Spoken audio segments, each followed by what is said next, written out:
नमस्कार मित्रांनो, मी राहुल आणि स्वागत आहे तुमचं आपल्या फिट लाईफ या मराठी यूट्यूब चॅनलमध्ये। मित्रांनो, आपल्यापैकी अनेकांना स्वतःचा व्यवसाय सुरू करायचं स्वप्न असतं, पण कसा सुरू करू, अडचणी आल्या तर काय करायचं आणि हा व्यवसाय कसा यशस्वी करू, अशा प्रकारचे अनेक प्रश्न आपल्याला पडलेले असतात। तर मित्रांनो, अशाच प्रकारचे प्रश्नांची उत्तरं शोधण्यासाठी, तुम्हाला प्रेरणा मिळण्यासाठी आम्ही एक खास प्रवास सुरू केलेला आहे। प्रत्येक व्यवसायाची कथा 5 महत्त्वाच्या प्रश्नांतून। तर ह्याच प्रवासामध्ये आज आपल्यासोबत जोडले गेलेले आहेत मस्तानी फर्निचरचे मालक बाजीराव जाधव हे। तर चला तर आपण पाहूयात, त्यांच्याकडनं उत्तर मिळून घेऊयात की हा व्यवसाय कसा करायचा असतो ते।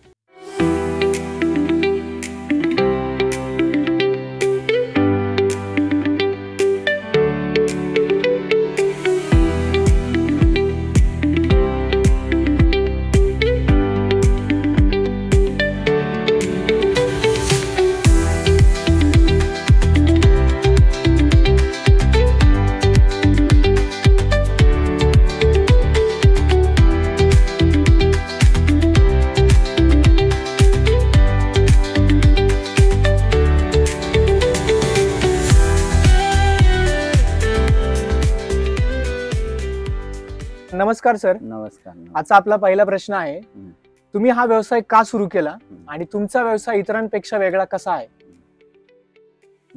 आमचं कुटुंब जे आहे हे प्रामुख्याने शेती आणि वॉटर सप्लाय या व्यवसायाशी निगडीत आमचं संपूर्ण कुटुंब आहे। ओके।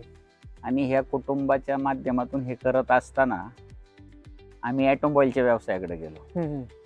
ऑटोमोबाईलच्या व्यवसायामध्ये खूप उधारी झाली, म्हणून आता ते पैसे वसूल करायचे म्हणून मंगल कार्यालय बांधायला काढलं।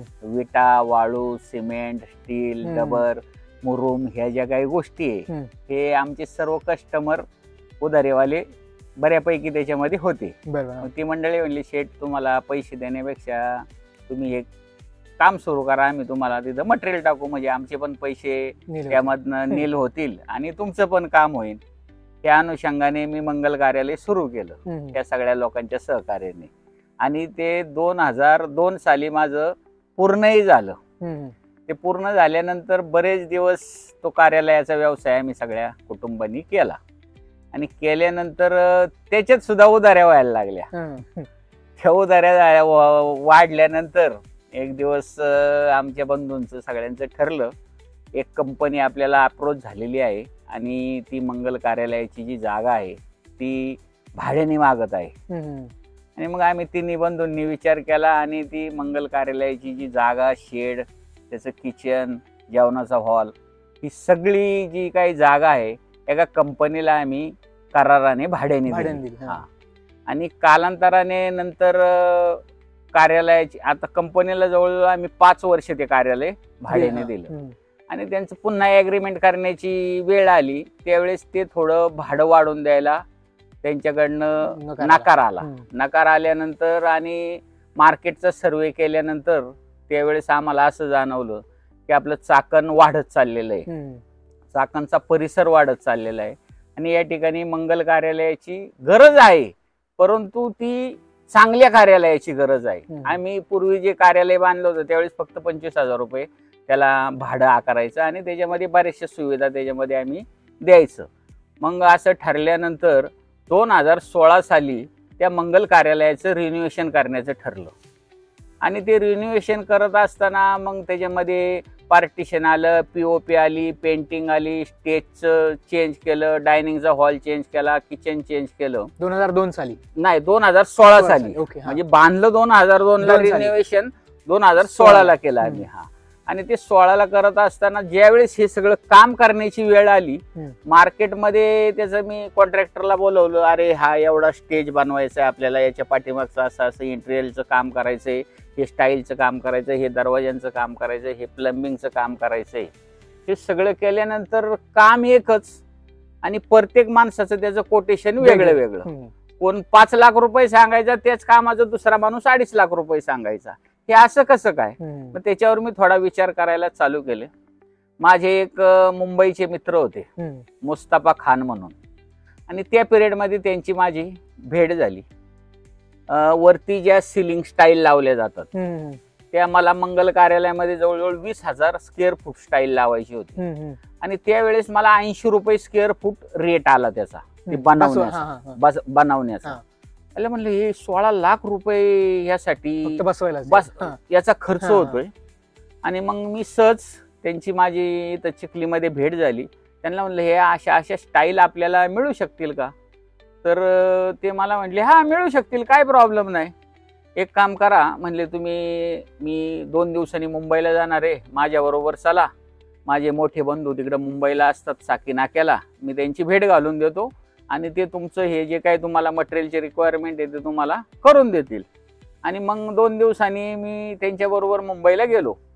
गेल्यानंतर त्यांना विचारल्यानंतर ते मला म्हटले किती पाहिजे तुम्हाला या स्टाईल? तर मी म्हटलं मला 21,000 स्क्वेअर फूट स्टाईल लागतात. म्हणजे एका स्टाईल मध्ये 4 स्क्वेअर फूट काम होतं. मग ते 5,000 स्टाईल लागतात असं म्हटल्यानंतर ते म्हणले ठीक है, मैं जैसा जैसा गाड़ी लोड मिलेगा, जैसा माल निकलेगा वैसा माल तुमको मैं भेज देता है. आणि मग त्यांनी ते मला सांगितलं. आम्ही निघून आलो आणि 3 दिवसांनी त्यांनी एक टेम्पो भरून तो माल पाठवून दिला. पाठवून दिल्यावर त्यांना मी विचारलं तुमचं याचं बिल किती झालं? तर ते म्हटले गाडीचं भाडं 6,000 रुपये आणि मालाचे 6,000 रुपये, असे 12,000 रुपये या मालाचे झालेत. आणि मी त्यावेळेस विचारात पडलो, 12,000 रुपयामध्ये एवढी स्टाईल ह्या माणसाने आपल्याला पाठवून दिली. मग त्यांना विचारलं ही स्टाईल नवी आहे का जुनी आहे? तर त्यांनी मला सांगितलं ही स्टाईल तुमच्या पुण्यामधनच मी तुम्हाला पाठवलेली आहे. फुरसुंगी SEZ मध्ये एक इजी ऑप्शन म्हणून एक स्टुडिओ आहे आणि ते 13 महिन्यापूर्वी स्टुडिओ तयार झालं होतं. आणि ते स्टुडिओ इकडं काय त्याला व्यवसाय मिळाला, ते साऊथच्या माणसाचं स्टुडिओ होतं. आणि ते स्टुडिओ आम्ही 4-5 पार्टनर लोकांनी ते विकत घेतलेलं आहे डिसमेंटल करण्यासाठी. आणि म्हटलं मग अजून काय काय मटेरियल आहे त्याच्यामध्ये? म्हणजे खूप सारं मटेरियल आहे, तुम्ही या तिकडं पाहायला. आणि मग ते पाहिल्यानंतर मी थोडा आश्चर्यचकित झालो. जवळजवळ 40,000 स्क्वेअर फुटामध्ये ते स्टुडिओ होतं. भरपूर मोठा एरिया होता. भरपूर मोठा एरिया होता. त्यामध्ये व्हिजिटर लोकांसाठी बसण्यासाठी बस, इम्पोर्टेड सोफे, वर्क स्टेशन, चेअर, AC, कपाट, लॉकर, प्लाऊडचे असे सीन बनवलेले होते. की अमेरिकेचा ते व्हाईट हाऊस, त्या व्हाईट हाऊसचा सीन त्या ठिकाणी लावला होता. आणि तो सीन पाहिल्यानंतर मी इतका आश्चर्यचकित झालो की म्हटलं हा सीन आपल्याला मंगल कार्यालयामध्ये स्टेजच्या पाठीमागं लावायचा. आणि ह्या अनुषंगाने मग मी त्यांच्या संग बोलणी केली आणि त्यांची सगळ्याची रेट आता मी अनेक वर्ष व्यापारामध्ये असल्यामुळे, ॲटोमोबाईल्स व्यवसायामध्ये असल्यामुळे मला थोडीशी रेटची कल्पना होतीच. आणि ते माझे मित्राचे भाऊ असल्यामुळे त्यांनी मला एकदम प्रामाणिकपणे त्या ठिकाणी ते मार्गदर्शन आणि रेट जे काय आहे ते त्यांनी मला त्या ठिकाणी सांगितलं. सांगितल्यानंतर मी तिथं विचार केला, राव ही खुर्ची मार्केटमध्ये मी 1 महिन्यापूर्वीच दुकानामध्ये बसायला आणली. त्या खुर्चीची प्राइस 10,000 रुपये होती. आणि ही खुर्ची तर मला हे अगदी कमी रेटमध्ये सांगतात. खुर्ची तर नवीच आहे. असं पाहता पाहता मी एक एक एक एक वस्तू त्यांची सगळी सर्वे करत गेलो. साधारणतः मला 2 दिवस लागले या सर्वेला. आणि 2 दिवस सर्वे केल्यानंतर म्हटलं ह्या गोष्टी तर सगळ्या आपल्या मंगल कार्यालयामध्ये युज होणार आहेत. त्याच्यामध्ये व्हिजिटर लोकांच्या रेड कलरच्या बस होत्या, त्याच्यामध्ये TV, AC, सोफे असं सगळं. पण त्या होत्या 7व्या मजल्यावरती. त्या लोकांना प्रश्न पडला होता की ह्या बस खाली न्यायच्या कशा? आणि मग मी त्याचं सर्वे वाकून पाहिलं, सगळं हे केलं तर त्या सगळ्या खोल फिटिंग वाल्या होत्या. मग माझे एक मित्र आहे अल्ली भाई म्हणून, त्यांना मी तिकडे घेऊन गेलो. म्हणलं मिस्त्री ह्या बस आपल्याला अशाच्या अशा खाली जी बाहेरची बस लागली तीच बस, तिला टायर वगैरे सगळं, पण ती डम्मी आहे, ती चालू शकत नाही. मग ते मिस्त्री माझ्या बरोबर आले. मला म्हटले हे शक्य आहे, आपण ही आहे अशी बस खोलू आणि आहे अशी बस आपण परत असेंबल करू. आणि मग त्या अनुषंगाने तिथे एक मला चालना मिळाली की 5,000 रुपयाची वस्तू जर ही लोक 1,000 रुपयाला देत असतील आणि याचा यूज जर आपण केला तर आपल्या परिसरातील भागातील लोकांना याचा फार मोठा फायदा होऊ शकतो. आणि त्या अनुषंगाने मला कार्यालयासाठी तर मटेरियल लागत होतं. मग तिथं प्लायवूडची गरज होती, वॉश बेसिनची गरज होती, युरिनलची गरज होती, तुमचे अजून त्याला काय म्हणतो आपण टेबल टॉप वॉश बेसिनची गरज होती, नळाची गरज होती, हे सगळं पाहिल्यानंतर डायनिंगच्या ज्या टेबलची गरज होती, एसीची गरज होती, त्याच्यानंतर जे काही इंटिरियर करतो आपण त्या इंटिरियर साठी पाठीमागं जो मी मंगल कार्यालयामध्ये सेट लावलेला आहे कुशनचा, त्याच्यात वेगळे वेगळे पडदे फिट होतात, अशा अनेक गोष्टी त्यामध्ये दिसून आल्या. फक्त विषय हा आहे की आपल्याला मिळालेली जी काही गोष्ट आहे तिचा वापर आपण कुठं आणि कशा प्रकारे करतो हे महत्वाचं आहे. ती गोष्ट 2 रुपयाची आहे का 2 लाखाची आहे त्याला महत्व नाही, ती आपण कुठल्या ठिकाणी लावतो, कुठं बसवतो, त्याला फार महत्व त्याच्यामध्ये असतं.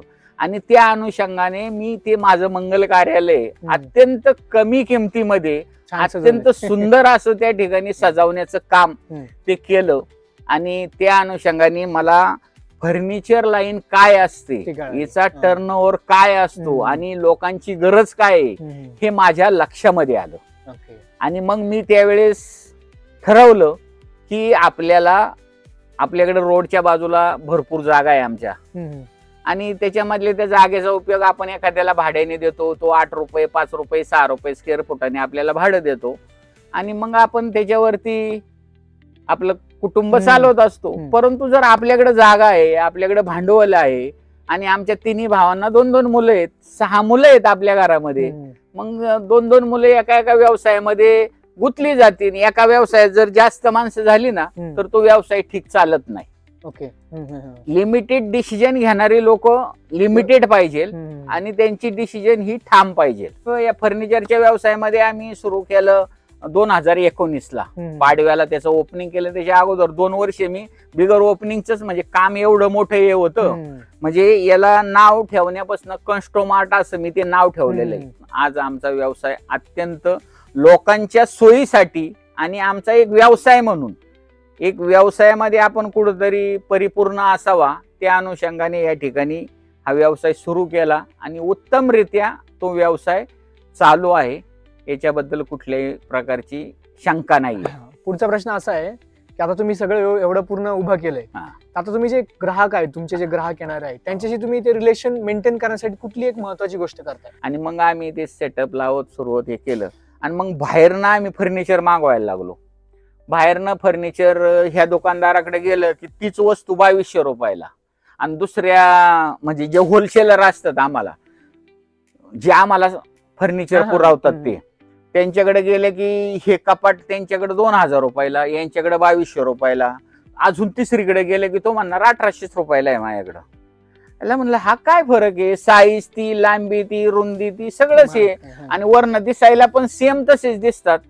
आणि मग त्याच्या खोलामध्ये जायला मी थोडीशी सुरुवात केली, आणि मग कळालं की याचं जे याला बोर्ड वापरला जातो, एक तर बोर्ड असतो पहिला भुस्याचा बोर्ड, त्याला भुसा बोर्ड म्हणतात, आणि दुसरा असतो PLB बोर्ड.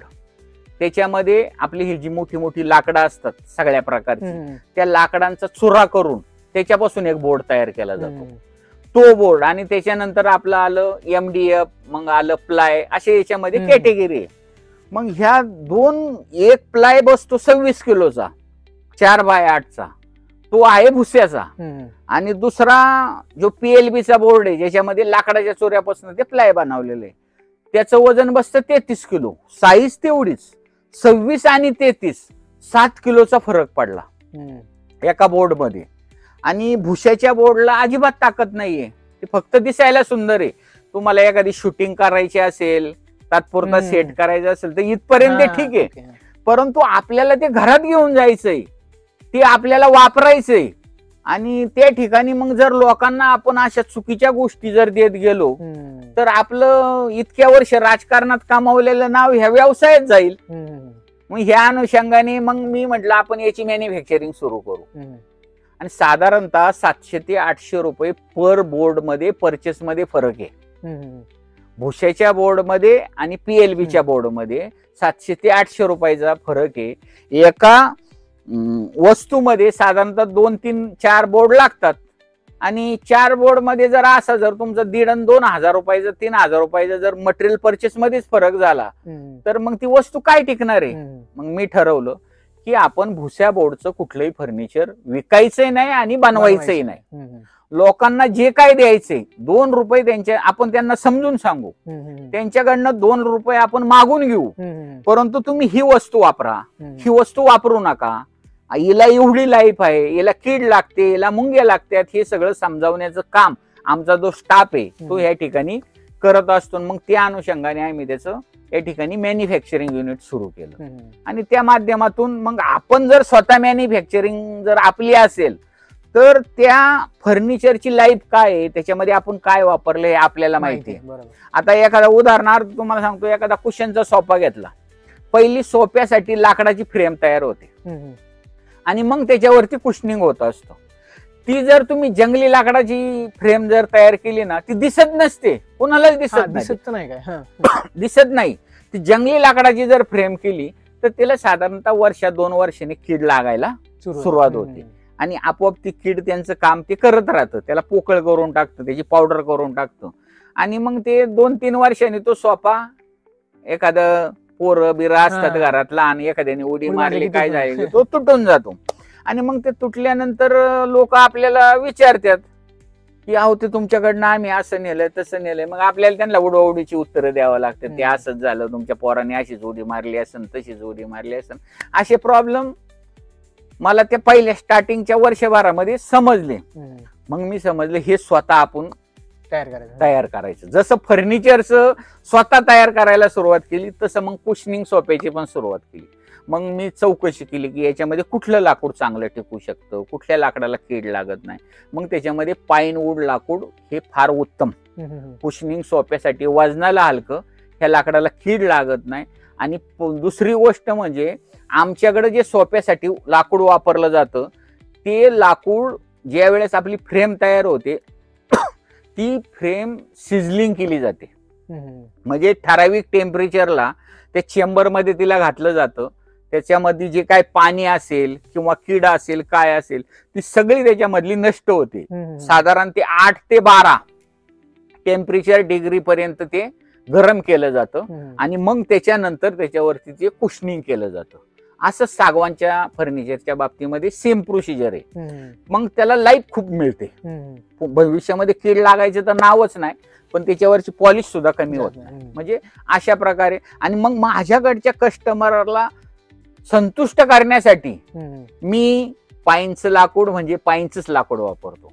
जर सागाचं फर्निचर असेल तर त्या ठिकाणी सागाचंच लाकूड वापरतो, दुसरं कुठलंही लाकूड वापरत नाही. आणि आता जवळचं हे आसपास चाकण परिसर इकडलं आणि तालुक्यात मी थोडासा राजकीय क्षेत्रामध्ये असल्यामुळे माझ्या अनेक ओळखी आहेत.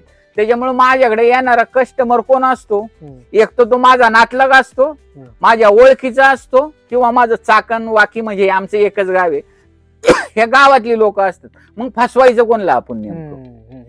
म्हणून मी या सगळ्या गोष्टीचं मॅन्युफॅक्चरिंग युनिट माझ्या इथंच मॉलच्या पाठीमागे 500 मीटर वरती सुरू केलं. आणि त्या ठिकाणी मग तुमची मंदिरं असतील, डायनिंग असतील, टिपोय असतील, ह्या ज्या काही घरामध्ये लागणाऱ्या छोट्या मोठ्या गोष्टी आहे, पळपोट असेल, चौरंग असेल, पाट असेल, मंदिर असेल, हे स्वतः मॅन्युफॅक्चरिंग करायचं काम मी पाहतो आणि माझा मुलगा हे सेलचं काम पाहतो. अशा प्रकारे हा वेगळेपणा जे तुम्ही मला विचारला तो हा वेगळेपणा आहे. कामाच्या बाबतीमध्ये कुठेही हलगर्जीपणा नाही. क्वालिटीच्या बाबतीत कधीच कॉम्प्रोमाइज नाही. एखाद्या गोष्टीत 2 रुपये नाही मिळाले तरी चालेल, पण क्वालिटीच्या बाबतीत कॉम्प्रोमाइज करायचं नाही, जेणेकरून लोकांचा विश्वास संपादन करायला खूप दिवस लागतात. पण तो जर गमवायचा असेल ना तर 1 सेकंद फार होत असतो. म्हणून आपण आयुष्यामध्ये कमावलेला विश्वास हा पुढे असा राहिला पाहिजे. ह्या भावनेतनं कस्टमरला आपण चांगल्या प्रकारची वस्तू देण्याचं काम या माध्यमातून करत असतो. छान. आता आपला पुढचा तिसरा प्रश्न असा आहे की आता तुम्हाला बरेच वर्ष आले ह्या फर्निचर व्यवसायामध्ये, तर अशी कुठली मोठी अडचण तुम्हाला आली, तुम्ही त्याच्यावर कशा प्रकारे मात केली, त्यातनं तुम्ही काय शिकलात? याच्यामध्ये अडचण जी येते ती कारागिरांची. ओके. बाकी अडचणीचा असा काही विषय नाहीये.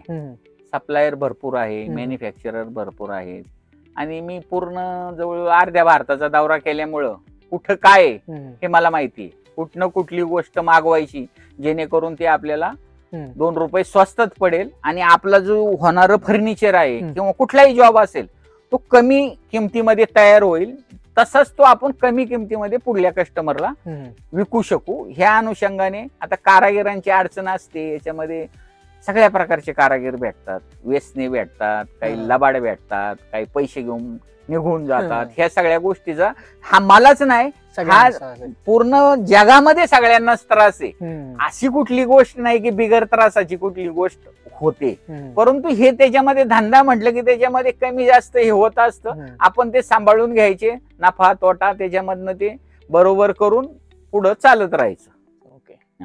आता पुढचा चौथा प्रश्न आपला असा आहे की आता तुम्हाला सगळा अनुभव आहेच, तर तुम्हाला हा व्यवसाय पुढे वाढवायचा असेल, ग्रो मोठा चांगला आणखी पुढे त्यात इम्प्रुव्हमेंट करायचं असेल, तर त्यातली कोणती संधी या फर्निचर व्यवसायामध्ये, तुम्ही तुमचा प्लॅन काय त्याचा? आता आपला जो चाकण आणि हा जो पुणे जिल्हा आहे हा इंडस्ट्रियल हावे, बरोबर. इथं सगळ्या प्रकारची इंडस्ट्री आहे आणि सर्वात जास्त ऑटोमोबाईल इंडस्ट्री आपल्या ह्या चाकण परिसरामध्ये. चाकण असेल, तळेगाव असेल, रांजणगाव असेल, हा सगळ्यात जवळचा परिसर आहे. आणि ह्या परिसरामध्ये फार मोठ्या प्रमाणामध्ये नवीन नवीन कंपन्या येत राहतात. आणि एक कंपनी आली ना की त्यांना जसं आपण एक फ्लॅट घेतला की ते फ्लॅट मध्ये सगळ्या गोष्टीची गरज असते, फक्त कमी प्रमाणामध्ये असते. तीच गरज ह्या इंडस्ट्रीला आहे. ओके. एखादी कंपनी आली की तिला ऑफिस लागतं, बरोबर. मग ऑफिस मध्ये वर्क स्टेशन लागतात, ऑफिस मध्ये मग चेअर लागतात, त्या ठिकाणी गेस्ट रूम लागतात, त्या ठिकाणी लाईटचं फिटिंगचं मटेरियल, म्हणजे सगळ्या जे घरी लागतं ह्या सगळ्या गोष्टी त्या ठिकाणी, त्या सर्व गोष्टी तुमच्याकडे गरज आहे त्याची. आणि मग त्या अनुषंगाने मी हा जो व्यवसाय वाढवण्याचा जो माझा सतत प्रयत्न असतो. तुम्ही असं म्हणताय की आता घर सोडून इंडस्ट्रीकडे वळणं? नाही, घर सोडायचं नाही, म्हणजे घर प्लस आता इंडस्ट्रीकडे जायचं. इंडस्ट्रीकडे नाही गेलोच आहे आम्ही, जायचं नाहीये. कंपनीनी जी काही रिक्वायरमेंट दिली असेल, मग कंपनीचं समजा किचन बनवायचं असेल, कॅन्टीनचं, ते किचनचं काम आपल्याकडे होतं. मग त्या किचन म्हणजे डायनिंग हॉल असेल, त्यांच्या डायनिंग हॉलला लागणारं फर्निचर असेल, ते आम्ही स्वतः मॅन्युफॅक्चरिंग करतो त्यांच्या ड्रॉइंग नुसार, ते त्यांना आम्ही प्रोव्हाइड करतो. मग ऑफिस मधले चेअर असतील, ऑफिस मध्ये बसायचं वर्क स्पेस असेल, त्यांचा BAQ आला तर त्यांच्या ड्रॉइंग प्रमाणे आपण आपली काही त्याच्यामध्ये घालायचं नाही, त्यांना जे पाहिजे ते देण्याचा आपल्याकडनं सतत प्रयत्न करायचा.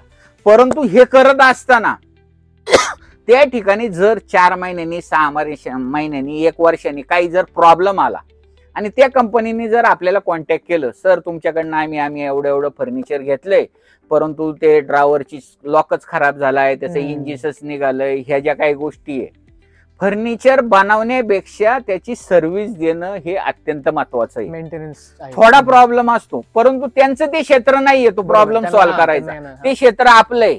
आपण त्यांना म्हणायचं नाही तुम्ही स्क्रू ड्रायव्हर घ्या आणि त्याला थोडं टाईट करा, असं नाही बोलायचं. आपला माणूस त्या ठिकाणी पाठवायचा, त्यांना जो काही प्रॉब्लेम आला असेल तो प्रॉब्लेम सॉल्व्ह करून द्यायचा. म्हणजे सेल्स बरोबर सर्व्हिस सुद्धा अत्यंत महत्वाची आहे. इंडस्ट्रीमध्ये तुम्ही जर सर्व्हिस देऊ शकत असाल तरच इंडस्ट्रीला तुम्ही कुठल्या गोष्टीचा पुरवठा करा.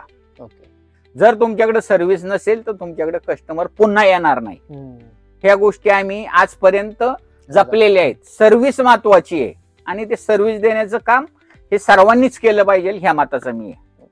आता शेवटचा प्रश्न असा विचारणार, तुमचा एवढा मोठा अनुभव आहे, एक्सपिरियन्स आहे, आता बरीचशी नवीन मुलं आहेत जे बऱ्याचशा लोकांना नवीन व्यवसाय करायचा असतो किंवा काहींनी डेअरिंग करून सुरू केलेला असतो किंवा मग ते कधीतरी त्या व्यवसायामध्ये अडकतात, तर ह्या अशा सर्व लोकांना तुम्ही एक सल्ला असा काय द्याल तुमच्या ह्या अनुभवात?